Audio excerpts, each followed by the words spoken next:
గంజాయి అన్న మాట వినబడితే తప్పు, మాట్లాడితే తప్పు. ఇది ఒకప్పటి కథ. మరిప్పుడు ఏ నోట విన్నా అదే మాట, గంజాయి గంజాయి. ఎందుకంటే గంజాయి వినియోగం అంతగా పెరిగిపోయింది. గంజాయి వినియోగానికి, అక్రమ రవాణాకి, అమ్మకానికి విజయనగరం జిల్లా కేర్ ఆఫ్ అడ్రస్గా మారింది. ఇది మనం అంటున్న మాట కాదు, పోలీస్ రికార్డులు చెప్తున్న సత్యం. రాష్ట్రంలో నూతన ప్రభుత్వం అధికారం చేపట్టిన తర్వాత గంజాయి డ్రగ్స్పై ఫోకస్ పెట్టింది.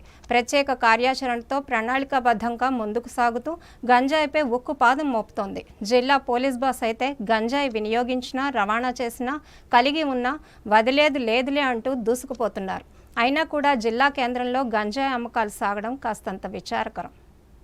ఒకప్పుడు త్రినాథమేళ పూజలో ధూపం వేసేందుకు వినియోగించేవారు గంజాయిని. తరువాత కాలంలో మఠాల్లో సాధువులు గంజాయి పీల్చేవారు. మరిప్పుడు పట్టణాలు, గ్రామాలు అన్న తేడా లేకుండా యువత గంజాయిని వినియోగిస్తున్నారు. ఒకప్పుడు ఒడిశా నుండి విజయనగరం జిల్లా మీదుగా ఇతర ప్రాంతాలకు గంజాయి అక్రమ రవాణా సాగేది. కానీ ఇప్పుడు గంజాయి అక్రమ రవాణా వినియోగానికి విజయనగరం జిల్లా కేర్ ఆఫ్ అడ్రస్ గా మారిందనడంలో అతిశయోక్తి కాదు. ఇంతింతై ఒటిడింతై అన్న చందంగా గంజాయి అక్రమ రవాణా వినియోగం జిల్లాలో పెచ్చుమీరుతున్న పరిస్థితులు స్పష్టంగా తెలుస్తున్నాయి. ఆంధ్రప్రదేశ్లో కూటమి ప్రభుత్వం అధికారం చేపట్టాక గంజాయి, డ్రగ్స్ నియంత్రణపై ప్రత్యేక ఫోకస్ పెట్టింది. 100 రోజుల కార్యాచరణతో, పోలీసు బాస్ ఆదేశాలతో పోలీసులు గంజాయి, డ్రగ్స్ నియంత్రణపై దృష్టి సారించారు. దీంతో నిఘా వ్యవస్థను మెరుగుపరుచుకొని గంజాయి రవాణా, వినియోగంపై దాడులు ముమ్మరం చేశారు. పోలీసులు తనిఖీలు తరచూ జరుగుతున్నా, అడపాదడపా కేసులు నమోదవుతున్నా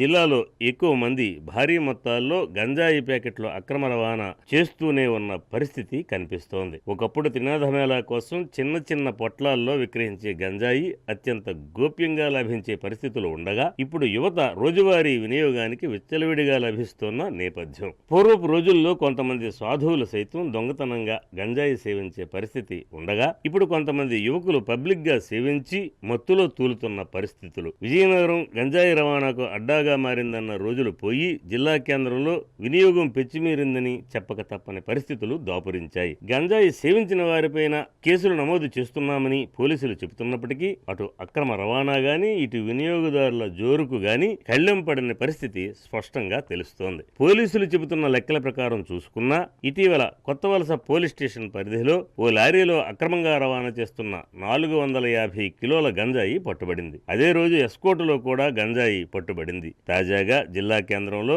24 కేజీల గంజాయి పట్టుబడింది. విజయనగరం జిల్లా కేంద్రంలోని కమ్మ వీధిలో ఓ ఇంట్లో గంజాయి ప్యాకెట్లు లభ్యమయ్యాయి. తమ ప్రత్యర్థులను గంజాయి కేసులో ఇరికించేందుకు ఇంటికి సున్నాలు వేసే వారి ద్వారా ఆ ఇంట్లో గంజాయి ప్యాకెట్లు పెట్టినట్టు పోలీసుల దర్యాప్తులో వెల్లడయ్యింది. కుట్ర, కక్షలు ఈ కేసులో ఉన్నప్పటికీ ప్రత్యర్థుల ఇంట్లో పెట్టేందుకు కావలసిన గంజాయి ఎక్కడి నుంచి లభించిందన్న అంశమే ప్రధానం. నగరంలోని వసంత విహార్ అపార్ట్మెంట్లో ఓ విల్లాలో గంజాయి కొనుగోలు చేసి ప్యాకెట్ల రూపంలో ఇతర ప్రాంతాలకు రవాణా చేస్తున్న ముఠా గుట్టును పోలీసులు రొట్టు చేశారు. వాస్తవానికి ఓ పక్క గంజాయిని అక్రమ రవాణా చేస్తున్న వారిపై పోలీసులు ఉక్కుపాదం మోపుతూనే ఉన్నారు. తొండముదిరి, ఊసరవిల్లి అయినట్లు గంజాయి అక్రమ రవాణాదారులు రంగులు మార్చుతూ తగ్గేదేలే అంటూ తమ దందాను కొనసాగిస్తూనే ఉన్నారు. ఒక్క మాటలో చెప్పాలంటే పోలీసులకు గట్టి సవాల్నే విసురుతున్నారు. జిల్లాలో ఏదో ఒక మండలంలో, ఏదో ఒక ప్రాంతంలో అక్రమంగా రవాణా అవుతున్న గంజాయి ప్యాకెట్లు పట్టుబడుతూనే ఉన్నాయి. విక్రేతలు, వినియోగదారులు అనేక సందర్భాల్లో పోలీసులకు పట్టుబడుతూనే ఉన్నారు. అయినప్పటికీ